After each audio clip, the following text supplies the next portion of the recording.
First and foremost, Cincinnati is dear to me. The city, Ohio. That's where I got to know the Lord at. That's where I gave my life to the Lord. So I'm forever grateful to Cincinnati. I wanted to play two sports there at one point. I wanted to play for the Reds forever. I love that city. I used to live right downtown. Now downtown is somewhat different. I've seen Coach Zimmer lives in Cincinnati, so whenever I visit near that area, I go to his ranch, kick it with Zim a little bit. But I love Cincinnati. I love what they're doing football-wise. What they did a few years back was phenomenal. So I followed them because my heart goes out to Cincinnati, especially the hood there. I remember I used to leave tickets to every game to kids. I don't care who it was. It's like, hey, 50 tickets down there, my name, just go act. And they did. So that was awesome. Coach, you talking about Gus and your relationship with Gus Malzahn. He's awesome, man. What makes him special? And I know he actually real. He's honest. He keeps it 100.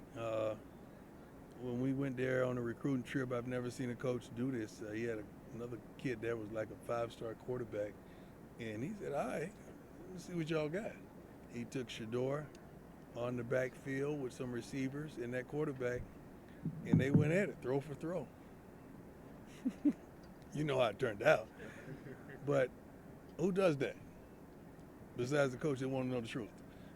He kept it a buck with us the whole time, man. I just love his style. I love his tenacity. I love his endurance. I love what he stands for, and I'm good with him, man. I forever support him. Are you looking forward to that opportunity to go down to Orlando and return to Florida again? Yeah, most definitely. We have, I think, close to 20 or more Floridians on our team. So, and I'm from Florida, so we got a few staffers from Florida. So I welcome that moment that we get opportunity, and I guarantee you that'll probably be the most requests from high school players that week that I guarantee they ever have. I make sure of that. I will make sure of that.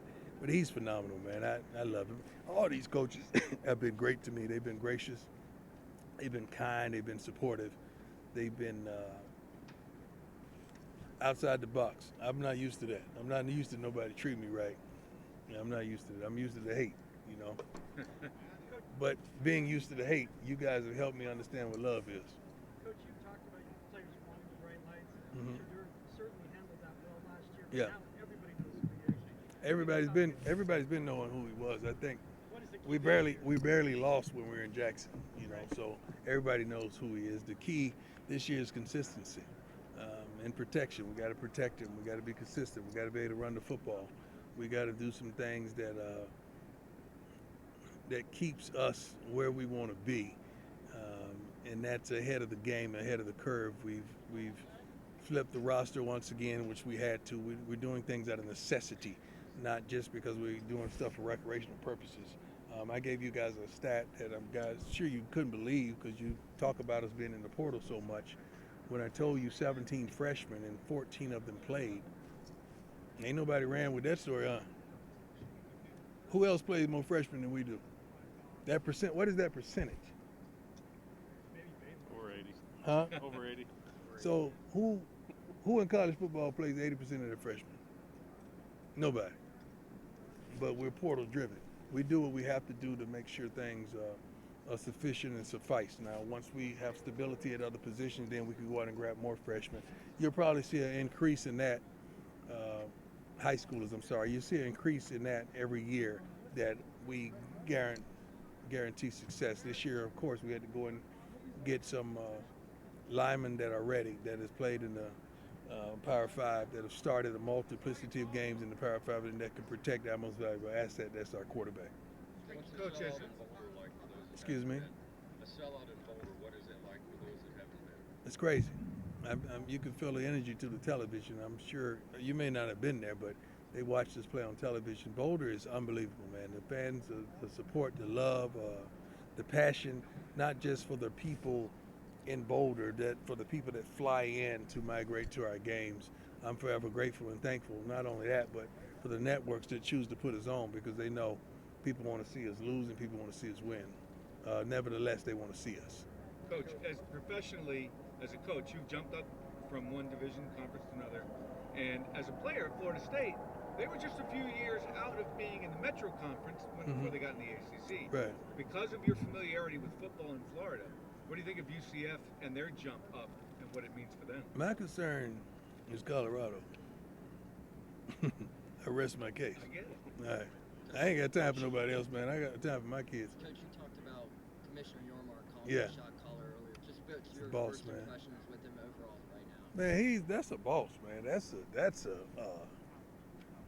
Fred Astaire, like that. I'm trying to think of guys I can compare him to. He is awesome. He's unbelievable. He's a forward thinker. He's a guy that gets it done. He don't talk about it. He is about it. I'm glad to partner with him on what we're doing. I'm glad that Rick did his homework and research and put us in the best place he could possibly place us as a school. You guys are only thinking football. I'm thinking other sports as well that is going to benefit from this transition. And I'm happy that we're in the Big 12. I really am. College football beat. Hold on. Go ahead. One thing you guys have this year, you did last year, is you got a core group. It's always changing. Mm-hmm. Do you think it helps to have that core that's back and kind of knows?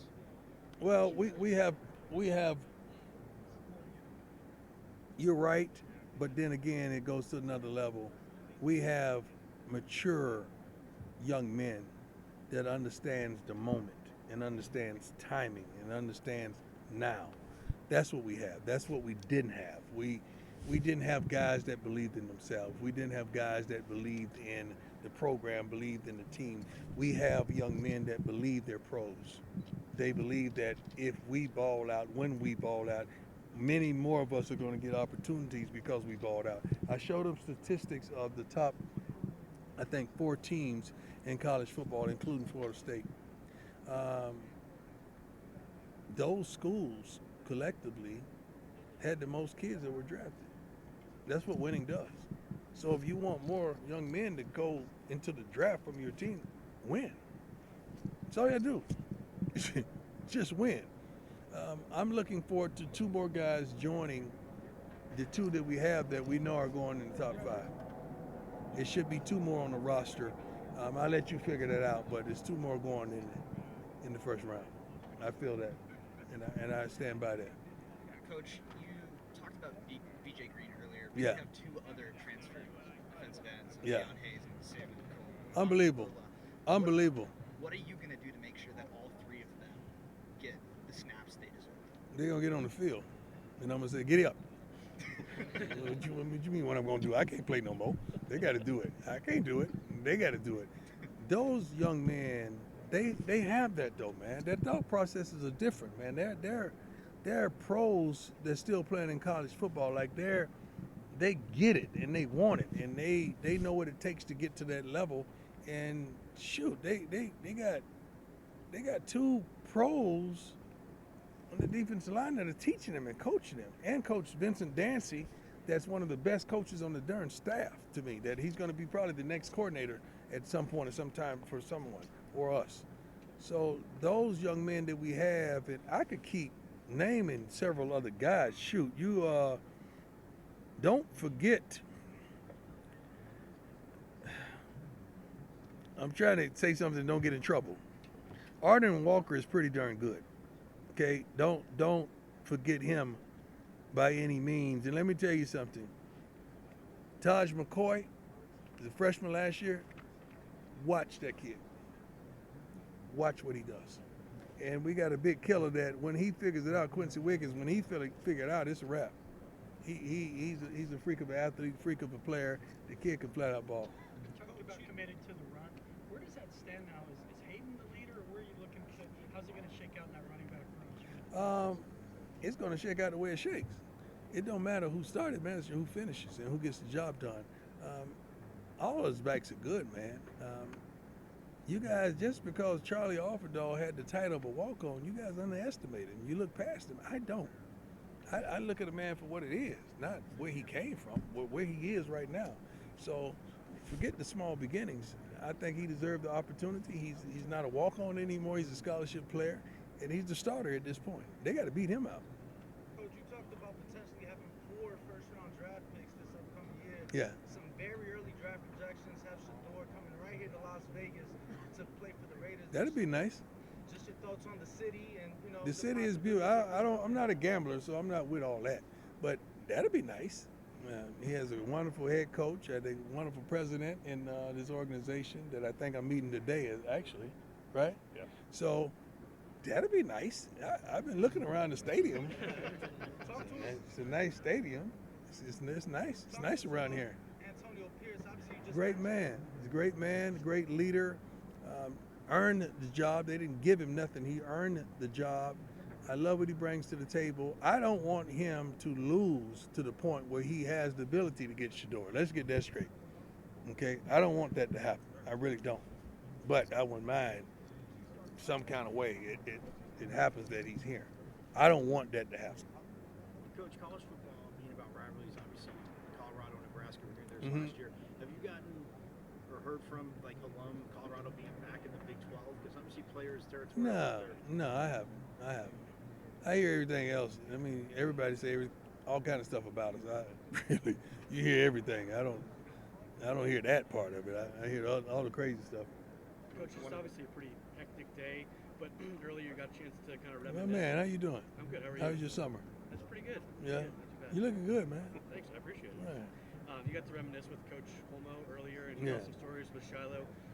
Kind of in the midst of a day like this, what did that mean to you just to kind of see one of your old coaches? Wonderful, man. Last time we were together on the field, I think we won the Super Bowl. So just reminiscing and understanding that he was such a good coach, but he was more of a good man. And he had a lot of personalities in that defensive back room. And he managed it and he handled it. And awesome. And it wasn't easy to handle all those personalities in that defensive back room, and we were really, really good. So he brought back some memories. I just know he was a smart, intelligent, savvy coaching machine, man. He did his job. And the year we were together, thank God, I think I was Defensive Player of the Year, the 1 year we were together. So I'm forever grateful. Just one or two more guys. One of the things that's been preview this offseason is the new uniforms. Is that something that the fans may be really looking to succeed in college football 25? Man, I don't know nothing about that video game. I'm not a video game guy. I love video games, but I'm a real game guy. So I don't know, like you guys talking about ratings and rankings. I don't know about that stuff. I'm just trying to figure out how can Shador be tied with another person. How did that happen? Okay, and how can Travis not have the highest score on the game when he's arguably the best receiver and the best defensive back in college football? So how in the world can you not be the number one rated guy, period? I don't understand that either. So I don't get that stuff where it comes from, but it's good conversational pieces. I think that's what this side. Favorite memory in Vegas? Having my money that I got off the plane with when I left. If you win, Shiloh's great. What distraction? Shiloh's good. You know what I want you to do? I want you to do this for me. I want you to do your homework and do a whole investigation on that. And then write that. I mean a whole complete investigation on what truly happened. Did you know Shiloh won? Yeah. if this team wins like you, Coach, you touched on your relationship with Joey McGuire earlier. Yeah. Can you speak on not just as a coach, but as father, the kind of relationship you two have? What was that last Joey part? McGuire, the relationship you two have, not just as coaches, but both as fathers. Joey was like the godfather, man, of the coaches in Texas, in high school football. Joey was the man. He was the go-to guy. And when my son played for him, I'm not a meddlesome type of father. I just go sit out and sit on the side and watch from afar. I don't get into it because sometimes you know too much. I didn't get into it.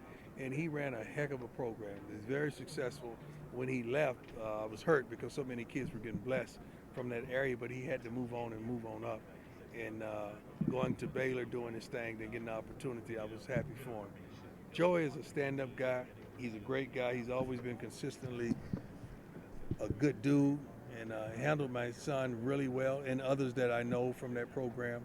I got love for Joey forever, man. He's great. And he's opened his door for me a multitude of times to understand how to handle the Big 12 and how to understand the other coaches as well. If this, All right, Love last Jordan. one, guys. if this team wins like you expect, do you see? I'm gonna come back to you. Go Do ahead. you see perhaps Shador and Travis being in a battle for the Heisman? You gotta. I hope so, because that means we're winning. Because you don't get the Heisman unless your team wins. So, I would love. I don't really care about that award, but I would love for us to win, so they would have the opportunity to experience that experience. Yes, sir.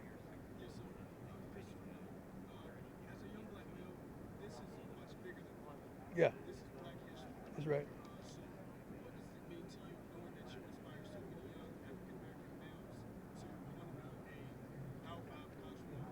I'm very thoughtful and appreciative, and I think about that. And the way I approach some things, that thought process is in my mind. And I also think about how the black fathers portrayed. I remember how they were targeting